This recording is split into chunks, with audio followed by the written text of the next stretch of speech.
responding to Ezra Klein's really fluffy obituary, basically, or piece about Charlie Kirk in the New York Times, in which he talked about how Charlie Kirk did debate the right way. You know, he did politics the right way. And Coates has clashed with Ezra Klein before, including on the issue of Israel-Palestine, where Coates has been phenomenal and speaks about it in unambiguous terms. Where Ezra was saying that the Israelis or Bibi don't intentionally target civilians. Was that? Am I remembering that? Yeah. That was. I think they've had multiple conversations, but that was an early on one as well. And Coates has also evolved on that issue, which I give credit for, and he should be a roadmap for a guy like Ezra Klein, where you can evolve from your liberal Zionism and come into reality and humanism, because Coates had previously said that Israel was just reparations for the Holocaust and has now amended that with more information, which we should give him immense credit for. In Ta-Nehisi Coates' sort of first big essay, The Case for Reparations in the Atlantic, he cited Israel positively as an example of reparations. And it says it takes a lot, I think, to go back on what sort of made your name, a big piece like that, and saying a huge part of that I retract because it is wrong to mention Israel as a good example of reparations. And he's now being, I would say, genuinely brave here, because we see the administration is saying they're going to target anybody who speaks the truth about what Charlie Kirk's legacy is professionally in life. This is obviously different from who he was as a person, interpersonally. I don't care about that particularly.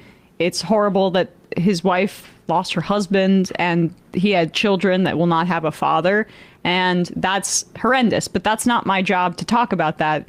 Our job is to talk about people's impact on politics and on society. And Coates, Biden in my time writes in, Coates absolutely skull drags Klein for glazing Kirk. I would say that's an accurate description of this piece. It's phenomenal. So the piece is entitled "Charlie Kirk Redeemed, a Political Class Finds Its Lost Cause." We'll begin. I'm going to read a lot of it. And just to spell out, I'm sure most people get that reference, but lost cause being the sort of Southern mythology about white supremacy, that our way of life was unfairly wiped out by the tyrant Lincoln, and we actually had things going just fine before, that and the pesky Civil Rights Act, which Charlie Kirk is on record of being against and thinking it was a bad idea. Yeah, and that helped manufacture consent for Jim Crow. And was a part of the propaganda infrastructure that... I think Charlie Kirk was a hate monger. I really need to say this over and over again. I have a politic that rejects violence, that rejects political violence. I take no joy in the killing of anyone, no matter what they said.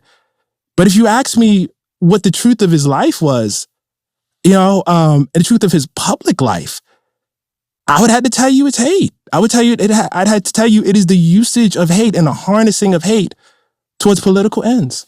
Ezra Klein has been in the news in left-wing circles for his stance talking about reaching out into the middle. How do we forge a bridge with people on the right to bring the country together and to win their votes? And while I think that sentiment is beautiful and the intention comes from a place that may have had a place in American history at some point, right now it is stupid.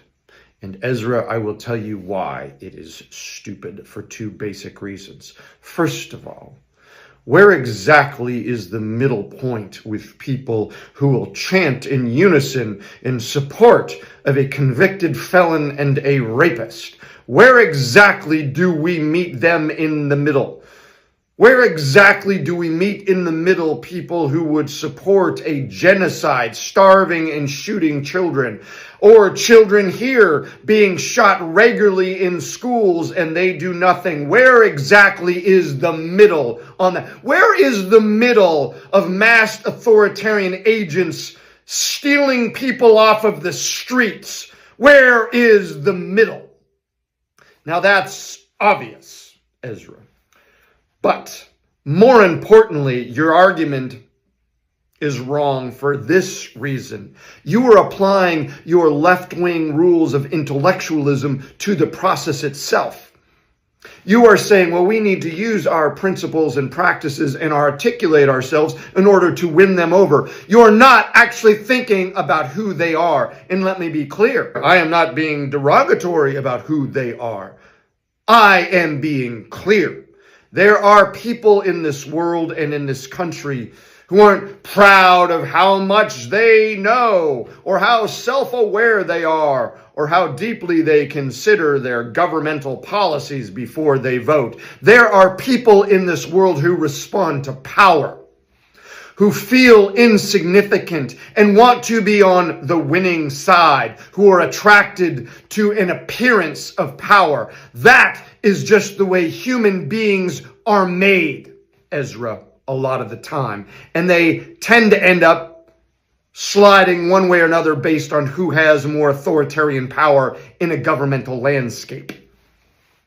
So no, you're not going to win them over with your talky talk. You want to win over the middle? If we want to bring back voters, we need to show them that we have strength, more strength than their goddamn orange diapered fake king. That we have resolve, and that while we have benevolence and mercy in our core of being, it does not extend to tyrants or their sycophantic criminal followers. That will win them over when we start showing that we have a backbone. I also believe hate is a powerful force.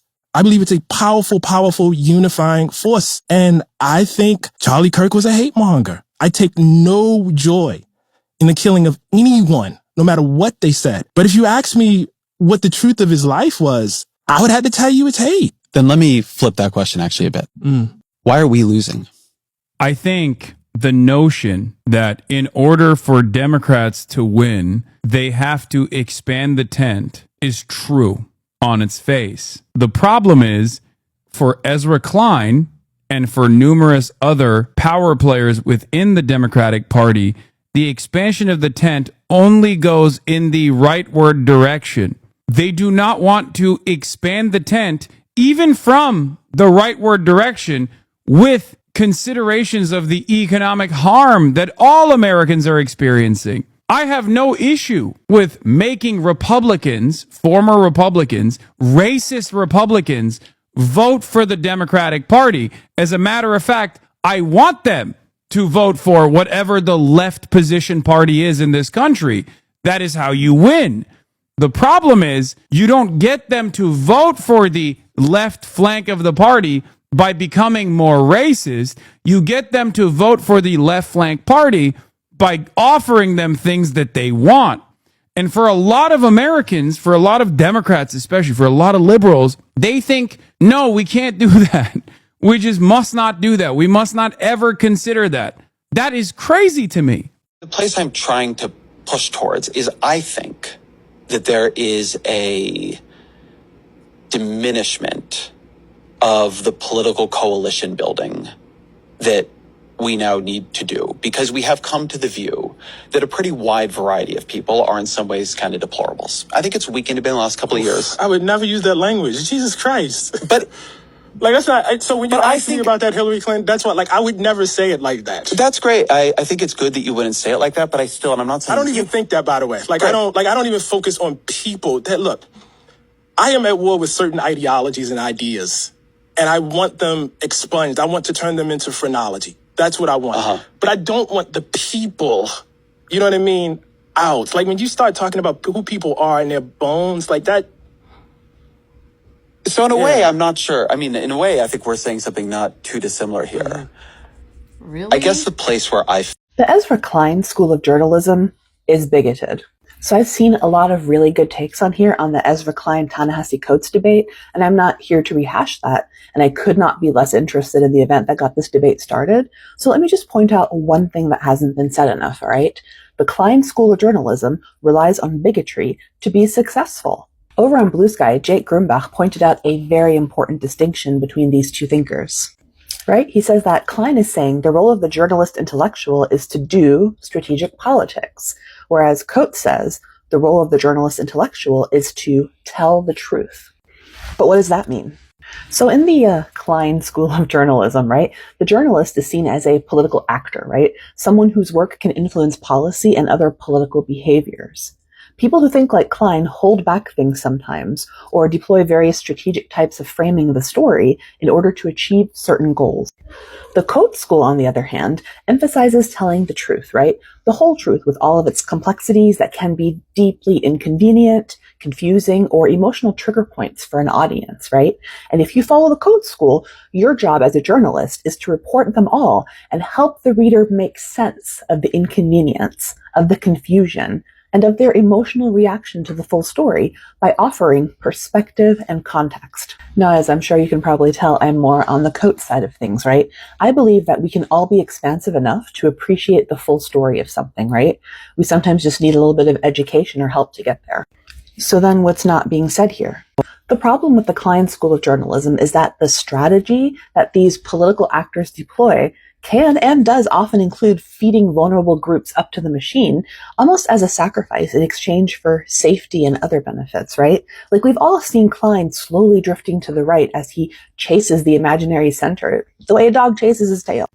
The Coates School makes that kind of strategic compromise impossible, right? That's why these two men are never going to see eye to eye or reach any kind of resolution, right? And that's why I've picked my side. So I'm watching this focus. I'm watching this debate between Ezra Klein and Ta-Nehisi Coates on Ezra Klein's show about the unaliving of Charlie Kirk. And one thing that is apparent to me just being 20 minutes into the debate is that it seems like Ezra Klein was being hyperbolic in his article. Like the lead that he used, this idea of like Charlie Kirk is a model for how we should approach politics, like that was intentionally hyperbolic. It was a hook. It was for clicks.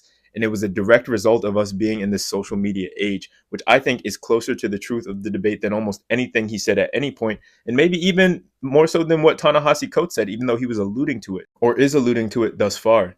It's that scraping of the bottom of the attention barrel that leads to this polarized environment, in my opinion, to a large degree. Nuance does not scale, and everyone is trying to do it big because everything is so diluted. And when more and more things are dependent on the private sector, including news media, you see those trends pop up in political conversation, that tendency towards hyperbolic language, to inflammatory statements. Beyond the ignorance lent by his politic, potentially his lived experience and his identity, Ezra Klein is his own problem, and he's not able to see it. And that's what's so crazy to me, is like it's like someone denying the existence of their own nose on their own face, saying they can't see it, even though it is literally in their field of vision. Their brain is just blocking it out.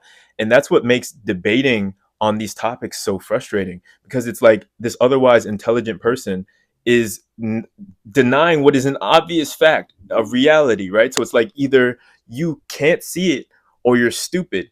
And both of those make me feel stupid because I know you're not dumb, but I also know your nose is on your face. And figuring out what the true intentions of someone who is seemingly wrapped up in a fog of ignorance so thick that, again, you can't tell what their intentions are, feels like counterinsurgency or something.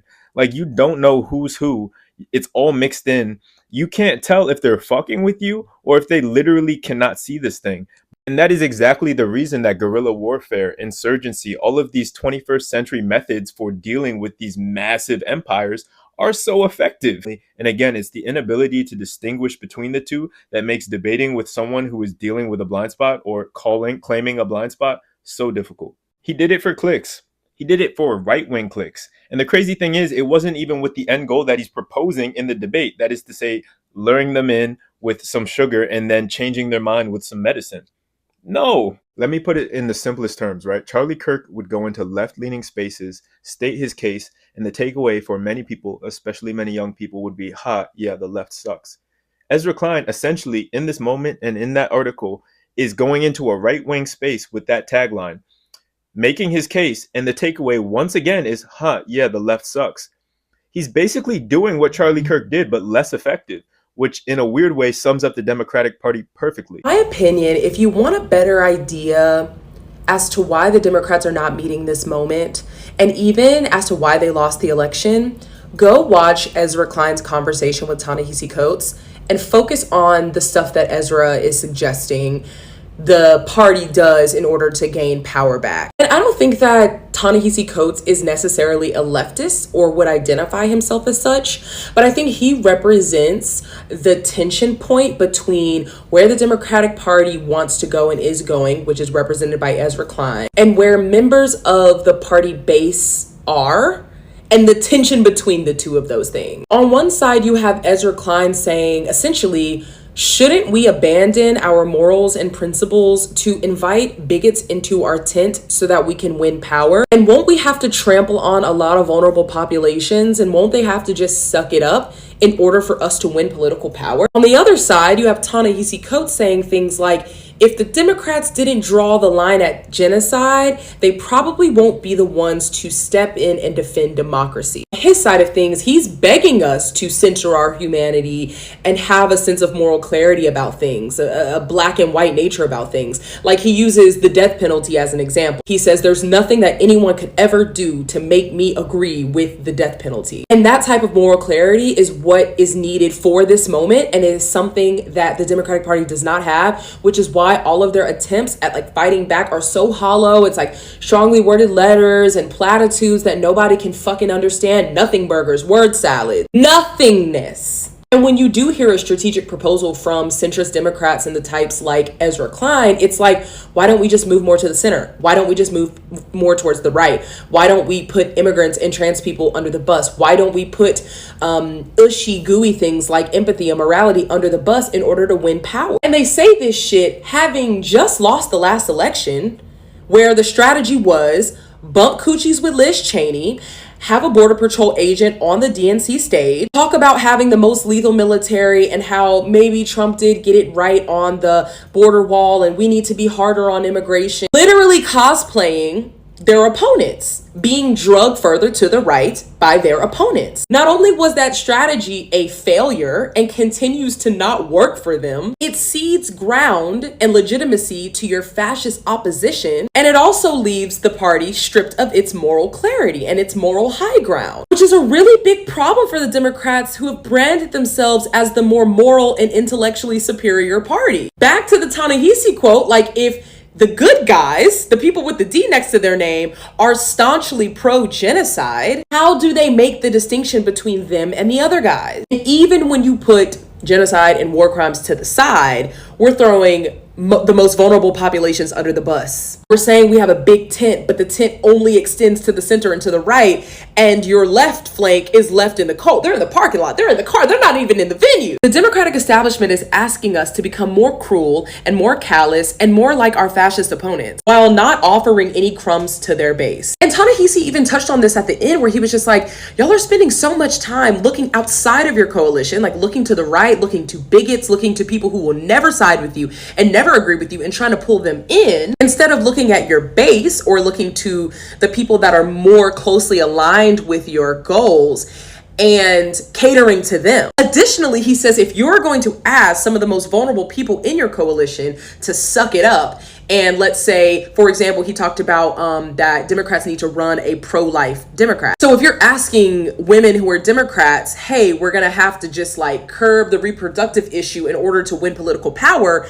you need not bark at them and tell them, hey, you must accept this, and if you don't, then you're out. You have to give them a little bit more than that. If you say, hey, we're going to go full on, support the border wall, throw trans athletes under the bus, support corporations, not support universal health care, be backed by billionaires, but the good kind, and like betray the working class people, you're gonna have to give them something in exchange for that. It's like, not only is it a bad strategy, you're not even implementing it well. And that's the thing about the right. It's like, not only do they benefit from having huge billionaire backing, they fucking feed their base. They even feed the most fringe parts of their base. Like, they accept Marco Rubio, who is a more establishment Republican, into the tent, while also accepting a Nick Fuentes or an Alex Jones. They give them little treats, the little culture wars, the little things that they're like, that they can cheer for and vote for. Democrats don't do that. They say, we're actually going to do something that's deeply unpopular, and y'all better suck it up and vote blue no matter who.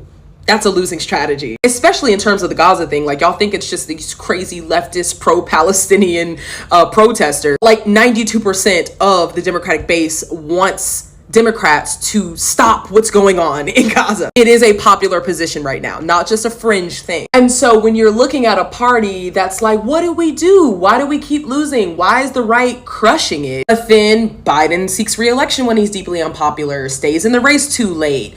Kamala bumps coochies with Liz Cheney. They don't have a primary. So like, we didn't even get to choose who the nominee was going to be. They back the genocide. They backtrack on healthcare, on immigration, on gay rights, on trans rights. It's like, niggas is slick failing an open book test. I don't know. I feel like I will never get that hour back of my life that I wasted watching that interview. I feel like nothing fruitful came from that. I think Ta-Nehisi Coates had a lot of great points that Ezra was like, okay, yeah, I take that. But yeah, like, what about being more conservative? Don't think he heard a thing Ta-Nehisi had to say, but I hope that when watching this, you can kind of get a better picture as to why Democrats are not meeting this moment, and that by like running to the center and by standing centrist establishment Democrats like Kamala, we will continue to lose. And I say we very loosely because I'm not a Democrat, but I did vote for her because I know that's all y'all care about. I did vote for Kamala. So it turns out you can boo and vote. How did they get out of the last one of these? I'll just say, and I think I'm speaking for a broader community here. We are not happy, but we are not surprised, man. And again, the reason why we go back to Reconstruction and the Civil War is because it is, before the 1960s, the only glimpse at the possibility of a real democracy in this country. And it happened. And in some places, it was actually quite successful. You have people who had been enslaved, who are written off as illiterate fools, who are, serving in legislatures. And actually, with the standard of the time, actually, it's such a hopeful, incredible story. It's a beautiful, beautiful thing. And it was violently destroyed. Once you see that, and once you have that in your heritage, once you, understand it, once you understand that Martin Luther King could be standing up, telling his own people, we do not embrace violence at all. It is morally repugnant. We embrace love. And that could get you shot. Not burn it down. Love can get you shot. You just have a different view of your country. It is not, I emphasize this over and over again, it is not a fatalistic view. It is not, it is written in stone that we will ultimately lose, but you understand that losing is a possibility. While interviewing Ta-Nehisi Coates, Ezra Klein suggested black people move past the legacy of Jim Crow terrorism to help the Democrats form winning political coalitions. Yet in different interviews, Klein has routinely argued that Jews have a right to return to Israel because they were forced out 3,000 years ago. Feels a little bit racist, if I'm being honest. I have said some pretty callous things as a white guy in my life. I really have, and yeah, I regret a lot of them. I've never said anything as callous as telling a black person they should just move past the legacy of slavery or Jim Crow. It's never even come across my brain to say that. Even in my most fucked up, where I'm just like absolutely trashed and I don't even know how to walk straight. Never even once has that come across my mind. And Ezra Klein was stone sober when he said that, as though that was some kind of great fucking insight, which is embarrassing. Because, sorry man, it's not really possible, because that is to reject the entire history of how it is that black people exist in the country. Like, there are people whose parents were alive when black people couldn't vote. What are you talking about? How are they supposed to move past that? And it's like, that, if somebody had told Ezra Klein, listen, the Holocaust was 80 years ago. Like, why are Jews still talking about it? He would be like fucking upset about that, because of course he would. Duh. Like, what are we talking about, dude? Oh my God, so embarrassing. So embarrassing. God. I watched one of your preparation videos. Very disconcerting stuff, I have to say. You were explaining 2 days ago in the discussion about apartheid and how absurd it was, that in your view, Jim Crow was not apartheid. Jim Crow was not apartheid. But Arab states not giving citizenship to Palestinian refugees is apartheid. That's what I meant with my earlier comments about white supremacy. So my issue, that's great, the white supremacy comment. And if hold on, let me respond, okay? My issue is that I feel like we have jumped on this euphemistic treadmill, and I think that's part of the reason why this conflict will never get solved, is because on one end, you've got a people who are now convinced internationally that they're victims of apartheid, genocide, concentration camp conditions, ethnic cleansing. They're forced to live in an open-air prison with all of these things that are stacked against them, all of these terms that are highly specific, that refer to very precise things. And then when people like you say that they should... nothing less from someone who doesn't think Jim Crow is apartheid. I don't know if who does think that Arab states the problem not is you're giving morally housing... loading. For you, apartheid is when racists do bad things. No, right? no. There's a definition of apartheid. That's great. But there's a very clear specific definition top-down racial domination enacted through top-down, like federal legislative policies or whatever, means that I don't know if Jim Crow would have qualified for apartheid. That doesn't make it any less. Excuse me, Finkelstein. I'm talking right now. Excuse me, Finkelstein. I'm talking to your friend over here. I don't know if it would have qualified as the crime of apartheid. Just like if Israel were to literally nuke the Gaza Strip and kill 2 million people, I don't know if that would qualify for the crime of genocide. In your eyes, probably not. I don't. Well, yeah, but because genocide requires a special intent. I think the issue is instead of, and I think this conversation actually is emblematic of the entire conversation. I don't think anything. Then let me finish answering. Well, sure, but you accused me of supporting racism, so yeah. Well, I think did. I did it. Do you think I support Jim Crow laws? Look, the fact that you can't even answer that honestly, it doesn't matter. You couldn't say that 800 civilians were killed by Hamas. You said, well, maybe 400 were killed by Israel. No, I don't know the number. Maybe no, I didn't say that. You said 400. No, I didn't. You co-signed the opinion. No, I didn't. No, I didn't. I mean, when people say slavery ended whatever years ago, I always go, no, slavery ended. I count Jim Crow as part of slavery. Yeah. As far as I'm concerned, slavery ended in 1975. The playing field's not equal. 75. The thing 10 years after my birth. Yeah. You go, and I'm not exaggerating. You have sadistic captors. Yeah. You ever crack open a Jim Crow book? Not really. They're really thick. And the amount of laws just walking down the street and and you're walking, but if a white woman's walking your way, you have to jump, you have to be in the gutter. There's a ton of rules about, how much bread you can buy. It's ridiculous how intricate it was. Yeah. It's like, I hate all civil rights movies. What? Don't get me wrong. I applaud the effort. Right. They only show the back of the bus and the lunch counter. They actually make racism look very fixable. And they don't really get into how in the 40s and 50s, white men would just walk in your house and take your food. What do you think would happen during the Depression when people are hungry? And white people are hungry. And there's black people cooking on that side of town. What do you think would happen? They would walk in your house and take your shit. It's like a predator-prey relationship. It's a predator-prey relationship. What do you think white guys, what do you think when it was time to rape, they were raping white women? No, they would go and rape women they could actually rape without going to jail for. Okay? Or sexual assault, just guys and all that shit. And Jim Crow is so much dirtier than any movie ever shows. It's insidious. It's in every single act and interaction. Just the amount of rules that existed. My mother used to get her teeth taken out at the vet. Yeah. Because you weren't allowed to go to the dentist. No movie shows. So a lot of people are asking exactly what is it that I saw? What truth did I see that made me change my perspective on our criminal justice system? And this is how it goes. So a person of color in the United States during the Jim Crow era faced disenfranchisement, second-class citizenship, barriers to voting, barriers to education, barriers to employment, and barriers to housing. Then in the United States, we passed the 1964 Civil Rights Act, the 1965 Voting Rights Act that said that we can no longer do this, discriminate based on skin color.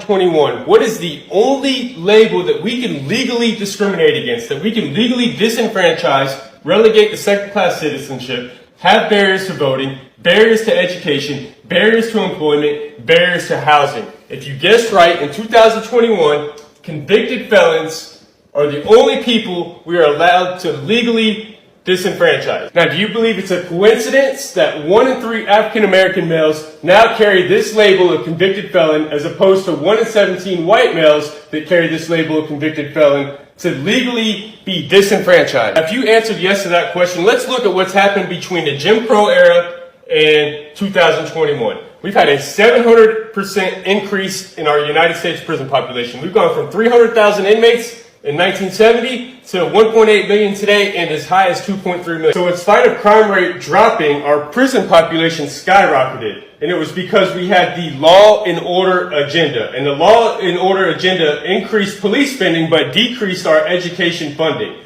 And by doing so, we created the school to prison pipeline. We also created the war on drugs, which we now know is a war on people. In 1986, we passed the Anti-Drug Abuse Act, which differentiated between powder cocaine and hard cocaine, which we now know disproportionately impacted people of color. We also had the 94 crime bill with the Truth in Sentencing Act, which led to higher incarceration rates and harsher sentences for people of color. And once I saw all this, my perspective changed, because I know that Jim Crow era never ended. Racism never ended. It just evolved into what we now have as the new Jim Crow, modern day slavery. I'm going to be talking tangentially about the conversation that Ta-Nehisi Coates and Ezra Klein had. And this is a conversation about trust. And you know I love an analogy. I especially love an analogy based on the book Holes by Louis Sachar. And this is actually very apparent visually in the movie, kind of what I'm getting at. And so Elliot Yelnats was supposed to take Madame Zeroni up the mountain. They had a deal. He got his, didn't come back. Right? So Madame Zeroni cursed Stanley Yelnats' lineage. And it wasn't lifted until two people who had nothing to do with the original situation had to make it right, because it had to be made right. It would not go away until it was made right. Now, when you look at United States history, if you haven't read The New Jim Crow, please do. White people who are involved in movements routinely will throw marginalized people under the bus. Well, I'll get mine. And then definitely you're next, for sure. We just got in power, so now's not a really great time. Actually, it's an election year, so now's not a great time to do it. Honestly, we kind of lost power because we're not getting the votes, so honestly, what the hell do you expect me to do for you? And that's how it goes.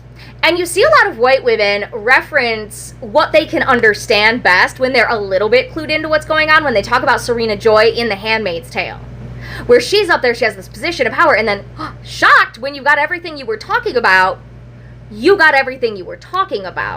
right? But we have to actually look at it through the lens of not just us, right? That is why the phrase, "we are not free until we are all free," is so important. That is why intersectionality is so important. Because when you leave marginalized people behind, right? Why is it that marginalized groups would ever believe through history that white people are going to come back for them? That white people are going to say, yeah, actually, once I get mine, I'm going to come back. Because historically, that has not been true. That has not been the case. This is a situation of the axe forgets, but the tree remembers. When it comes to allyship, I'm not the one who would call myself an ally to anyone. Because allyship isn't something you label yourself as, it is action. Your allyship has to be judged by the group that you are attempting to be in solidarity with. Because you have to be judged by your actions, not your words. And it is at a point where that's the only way it can be done. Because they have seen, marginalized people have seen the empty, hollow words over and over again. Over and over again.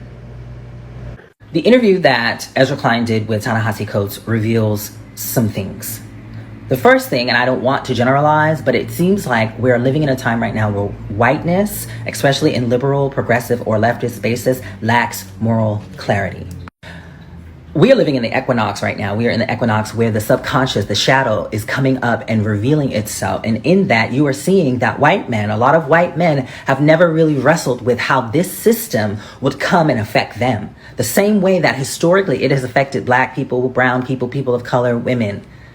And so you're watching in real time people like Dean Withers, Ezra Klein, and other white people and well-meaning liberal white people, leftist, progressive, struggle to have moral clarity.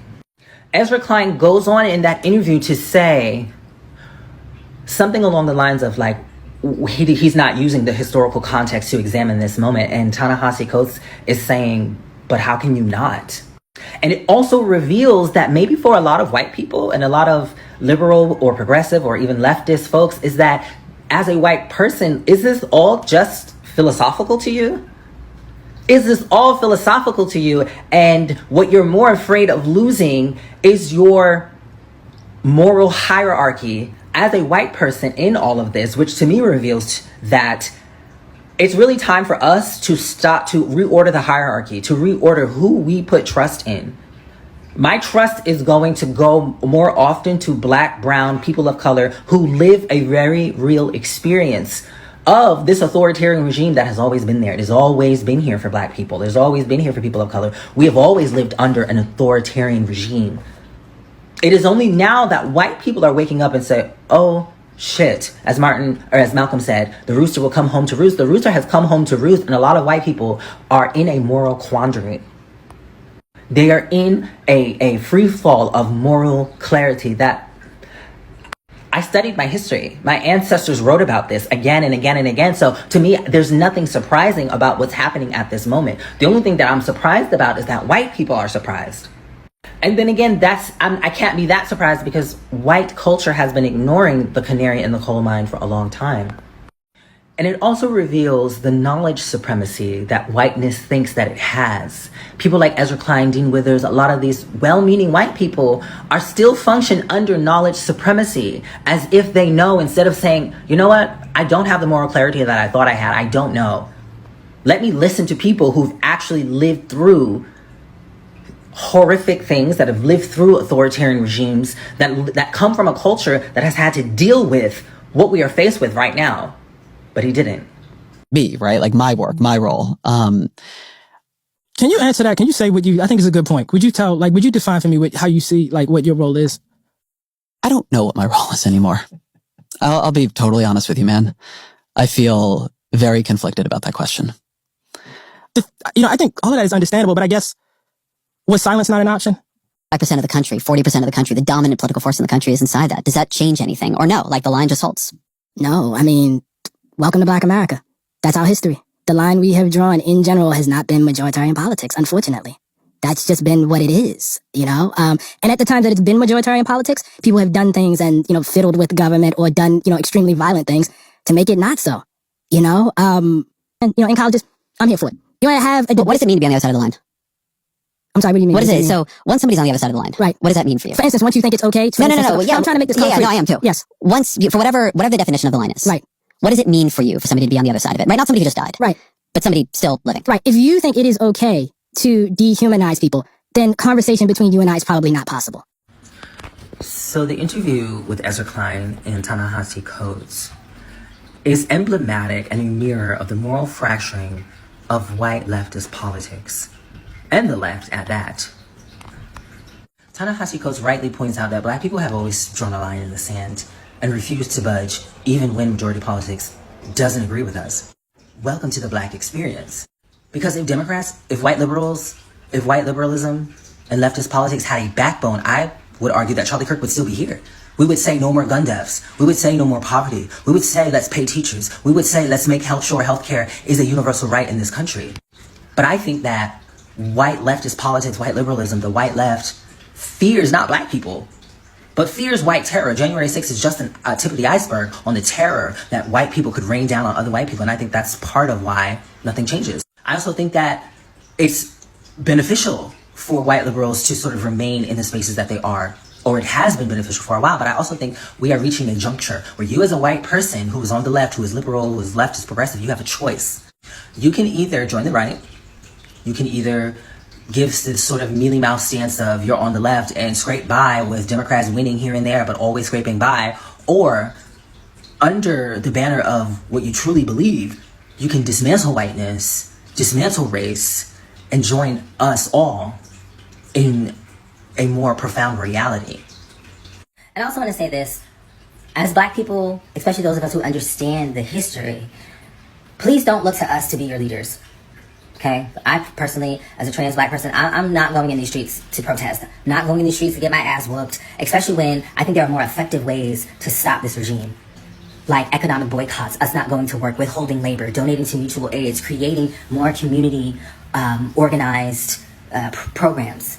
us being more connected as community, skill sharing, book sharing, knowledge sharing. I just think that there are more effective methods at ending authoritarianism in the United States, and I'm not going outside to protest. I'm just not. I'm not showing up on your street. I'm not showing up on the MLK Boulevard to be out here protesting with y'all holding signs.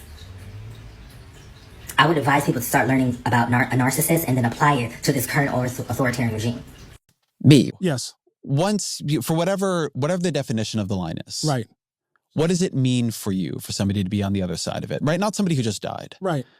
But somebody still living. Right. If you think it is okay to dehumanize people, then conversation between you and I is probably not possible. And so what do you do with the fact that so many people think that is okay? One of the things I think that Ezra Klein reveals about liberal American thinking is that white people didn't realize that they had to make a choice. They had to make a choice between upholding the capitalist interests of the United States and choosing people, like just regular, degular people, working class people, people who every single day work to just put food on the table and keep a roof over their head. And for so long, particularly in this modern era, the Democrats have acted as though they can have both when they cannot. Because business and capital interests have continuously required them to flop on the very things that people need. And they forget that corporations, despite Citizens United, really only vote once. Billionaires vote once, but the people that you're actually trying to appeal to, that's millions of people. And so many white liberals like him believe that they can cloak themselves in their liberal identity and believe that they are for human rights and are for this human interest and are for everyday people, when the majority of Americans are telling the thinkers of that party that they already see that they've made the choice. They want a business and capitalism with a side of human rights rather than looking at things and saying, hey, maybe if I actually start capitulating to people over corporations, we wouldn't have problems like this. And so when I think of his comments about CK and like his unaliving, it makes perfect sense when you think about people who go into the office every single day and don't really know the person that they're working next to. They're just like, we just got to get the job done. I'm just doing this one little part about it. I don't care what anybody else is doing. I'm just me, myself, and I, and this is what I'm trying to uphold. When it doesn't work that way, like you're contributing regardless to that person. You're contributing to that person's ability to have a platform. You're trying to meet them in the middle when they would never meet you in the middle to get the quote unquote job done, but you're not asking yourself what the job actually is. And it's the same with a lot of these podcasters and debaters. They think that the job is to meet in the middle and kind of come up with this consensus. But 9 times out of 10, it's two white guys arguing over whether or not black and brown people should have rights. Right? With the more liberal of the two, generally speaking, not even realizing that they agree on the very fundamental premise that those things are up for debate in the first place. And so, of course, you're going to get a lot of people that are going to veer more left and veer more into their own ideas of what humanity and what people actually need. And they're going to be so much more concrete in it and so much more difficult to move and compromise with because they see what compromise has gotten them, and it's never gotten them the things that they need to survive. And then you're going to get the people that are liberal that go further right because they feel like as long as I give the party what they need, they'll give me what I need, which has never been the case. And so that's where you're kind of seeing that stratification come from currently. Because you can watch it happen on this app. And it's the greatest schism the Democratic Party is probably going to face in the next century. Liberalism is the ideology created as a reaction against socialism to create a counter-argument to push back against socialism. Liberalism is the defender of capitalism. That's its goal. There is no ideology called capitalism. Capitalism is an economic system. Socialism is an economic system and an ideology. Liberalism is the capitalist ideology. Every time Joe Biden would say, I'm a capitalist, I go, I don't think you are. Warren Buffett's definitely a capitalist. Elon Musk, Bill Gates, they're capitalists because the capitalists are the top 0.01%. That's what that means. If you're a capitalist, it means you're the super rich. What he meant to say is I'm a liberal. But if he said that, people would go, oh God, he's a socialist. No. So here's how this works. In liberalism, there are 4 sub-ideologies. So there's one ideology called liberalism that's divided into 4 sub-ideologies. One of those ideologies is conservatism. Another one is populism. A third one is libertarianism. And the fourth one is liberalism. Seems like the underlying principle of being progressive is that you're trying to build a better world, and you don't do that with fear. I'm very tired. I'm tired. Because you start the video off by saying, you know what, I haven't heard people say this. I know I'm a really small creator, okay? Like I'm super, like I'm minuscule. But you know who's not? Imani, Crutches and Spice. She's been yelling this for at least 2 years. At least 2 years. I've been on this site saying that my problem with Kamala's campaign was that it was just, there was no hope, there was no love, there was no community building. Now here we are, New Jersey is about to have a gubernatorial race in November, and Mikey Sherrill's whole campaign is like, we're not the other guy. Where is the hope? Where is the love? Where is the community building? Where is your message of, I hear, I'm listening, I hear you? When you say that you have problems, I hear what your complaints are, and here is the remedy for it. The only politician that we have seen of late who is using this theory in order to gain voters is Zoran Mamdani. You don't have to like his policies. The policies of the politician are irrelevant.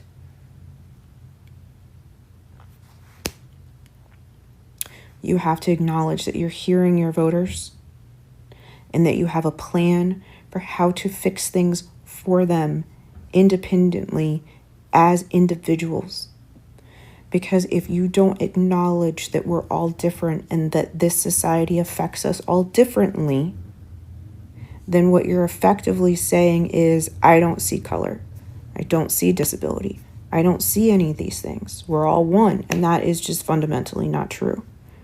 So as much as Democrats are sitting here saying that they hate identity politics and that identity politics are irrelevant, they're not. They're not.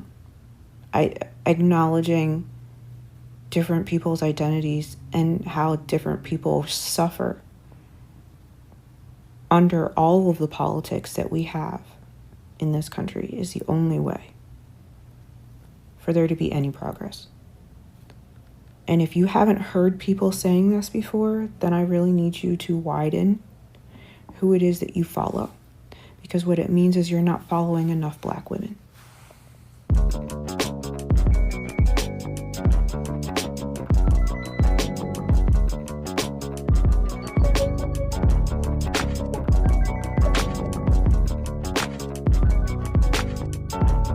The thing that I took away from Ezra and Ta-Nehisi's conversations is that they were having two different conversations. Yeah. Ezra Klein is like, hey, I want to protect people by politically moving and shaking and making sure that we're empowered to protect them. And Ta-Nehisi was saying, I want to protect people by being a beacon of truth to them. So they know that somewhere, someone with a huge voice hears what they are saying and sees themselves in them. Both of those things are equally as important.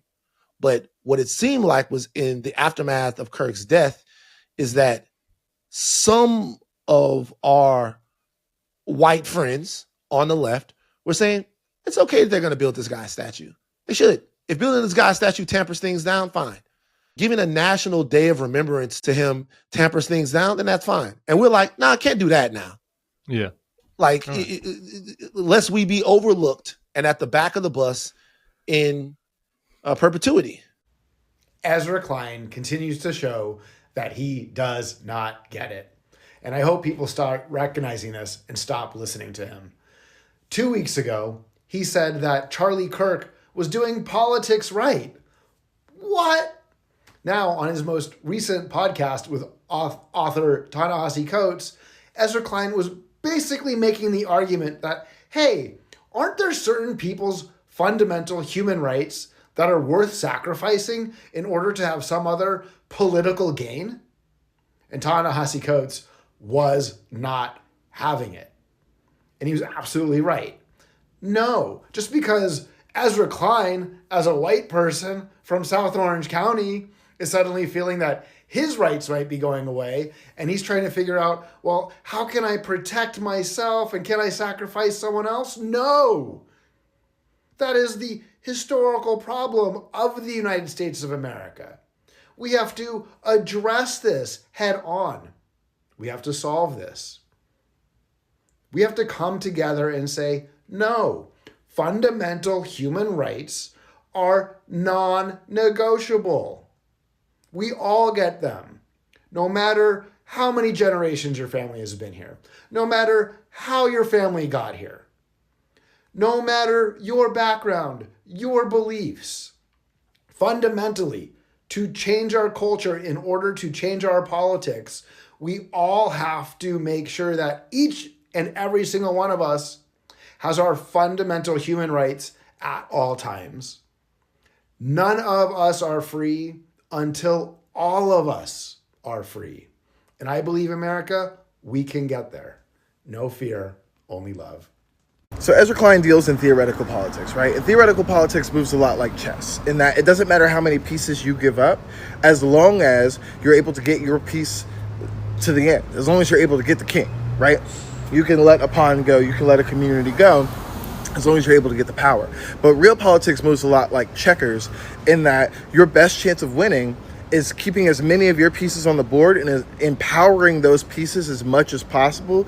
And once they have more power, they're able to do more on that board to be able to push your party, your agenda forward, right? And I think that theoretical politics, the white men get a chance to live in that a lot more because their entire lives are theoretical. I think about it a lot like comedy, in that typically white comedy is theoretical and typically comedy of color is situational, right? Like white comedy is, what's the deal with taxis? And black comedy is, I cannot get a taxi, and here's why, right? It's a little bit different. And so I think there were two conversations happening, and Ezra Klein was moving in a theoretical conversation where Ta-Nehisi Coates was moving in a realistic and situational conversation. The reason why Ta-Nehisi Coates brought Reconstruction up is because it was one of the best times for the black community post-Civil War, and it was all of this progress happening at once, but then the parties were so focused on making sure that the constituents who were anti-Reconstruction and lost their slaves got something and felt seen enough after the Civil War that they moved that chess piece out of the way in order to make sure that those people felt like there was somebody who spoke for and took care of them. And because of that, we nixed that progress. And so when Ezra Klein is like, oh, we should run more pro-life Democrats, once they get into office, they're not going to magically be pro-choice Democrats. You just taken a chess piece off the table. In the same way that Biden let the trans community fend for themselves at the end of his election. It didn't change. Nobody hopped in and said, okay, now let's do it, right? So with that being said, we need to start moving politics a lot like checkers. I'm glad that Ta-Nehisi Coates said what he said and how he said it, but I don't think Ezra Klein got it at all.